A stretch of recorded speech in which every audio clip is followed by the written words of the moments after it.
வணக்கம். இந்த வீடியோவில் தமிழ் இலக்கணத்தில் அணி வகைகளில் வேற்றுப்பொருள் வைப்பணி அப்படிங்கிற அணியை பற்றி பார்ப்போம். முதல்ல அணிக்கான இலக்கணம் பார்ப்போம். கவிஞர் தன் கூற விரும்பும் சிறப்பு பொருளை உலகம் அறிந்த பொதுப்பொருளை கொண்டு விளக்கி கூறுவது வேற்றுப்பொருள் வைப்பணி. இப்போ கவிஞர் தன் ஒரு கருத்தை சொல்ல விரும்புகிறாரு. அந்த கருத்தை எப்படி டைரெக்டாக சொல்லாமல் என்ன பண்ணுறான்னா, பொதுவாக உலகத்தில் எல்லாருக்கும் தெரிஞ்ச ஒரு விஷயத்தை சொல்லி இதை சொல்லும் பொழுது இன்னும் அவங்களுக்கு என்ன ஆகும், எளிமையாக புரியும் அல்லவா? அந்த மாதிரி சொல்கிறது தான் வேற்றுப்பொருள் வைப்பணி. அணிக்கான எடுத்துக்காட்டை பார்த்துட்டு மறுபடியும் இலக்கணத்துக்கு வரலாம். எடுத்துக்காட்டு பார்த்திங்கன்னா, ராமாயணத்தில் ஒரு பாடல் வருது. மந்தரை சூழ்ச்சி படலத்தில் ஒரு பாடல். பராவரும் புதல்வரை பயத்த யாவரும் உறாவரும் துயரை விட்டு உறுதி காண்பரால் விராவரம் புவிக்கலாம் வேதமே என்ன ராமனை பயந்த ஏற்கிடர் உண்டோ என்றார். இது மந்தரை சூழ்ச்சி படம் நம்மளோட கிராமர் இந்தியன் சேனலில் ஆல்ரெடி வீடியோ போஸ்ட் பண்ணியிருக்கிறோம். ராமனுக்கு பட்டாபிஷேகம் நடக்க இருக்கிறது. அதை கெடுப்பதற்காக மந்தரை கையையுடன் பலவாறு சொல்லி அவளுடைய மனதை மாற்ற பார்க்கிறார்.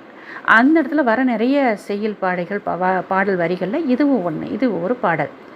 அதனுடைய பாடலினுடைய பொருள் என்னன்னு பார்த்தீங்கன்னா, பொதுவாக நல்ல குழந்தைங்களெல்லாம் பெற்ற தாய் தந்தை எல்லாருமே உலகத்தில் சந்தோஷமாக இருப்பாங்க, நல்ல பேர் பெறுவாங்க. அப்படி இருக்கும் பொழுது உலகத்திற்கே வேதம் என்பது மக்களுக்கான நல்ல கருத்துக்களை கூறக்கூடியது.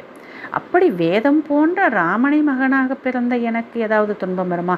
சாதாரணமாக ஒரு நல்ல பிள்ளையை பெற்றாவே எல்லாரும் சந்தோஷமாக இருப்பாங்க, உயர்வு அடைவார்கள், மேன்மை அடைவார்கள், பெருமை அடைவார்கள்.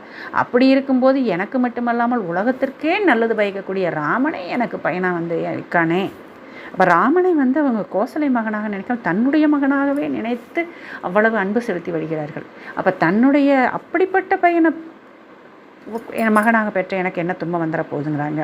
அப்போ இதில் பொதுவான ஒரு பொருள் என்னன்னு கேட்டிங்கன்னா, அணி பொருத்தம் பார்க்கலாம். இதில் பொதுவான பொருள், வணங்கத்தக்க சிறந்த புதல்வரை பெற்ற யாவரும் துன்பம் நீங்கி நன்மை பெறுவார். நல்ல பசங்க இருந்தாங்கன்னா பெற்றவர்களுக்கு எந்த துன்பமும் இல்லை, அவங்க சந்தோஷம் அடைவாங்க, மகிழ்ச்சி அடைவார்கள். அது ஒரு பொதுவான கருத்து இல்லையா?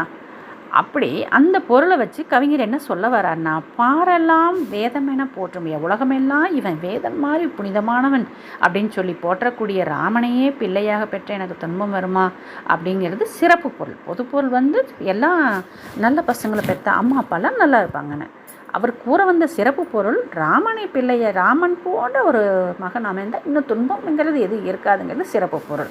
அப்போ அதை சொல்லி இதை சொன்னதுனால இது என்ன ஆயிடுச்சுன்னா வேற்றுப்பொருள் வைப்பணி ஆயிடுச்சு. இப்போ இலக்கணம் பாரு, கவிஞர் தான் கூற விரும்பும் சிறப்பு பொருளை, அதாவது ராமனை பிள்ளையாக பெற்றதால் கையைக்கு துன்பம் இல்லைங்கிறது சிறப்பு பொருள். அது எது சொல்கிறாரு? உலகறிந்த பொதுப்பொருள் என்னது? நல்ல மக்களை பெற்றோர்கள் மகிழ்ச்சி அடைவார்கள். அவங்கள பொதுப்பொருளை கொண்டு விலைக்கு கூறியதுனால இது வேற்றுப்பொருள் வைப்பணி ஆயிற்று. நன்றி.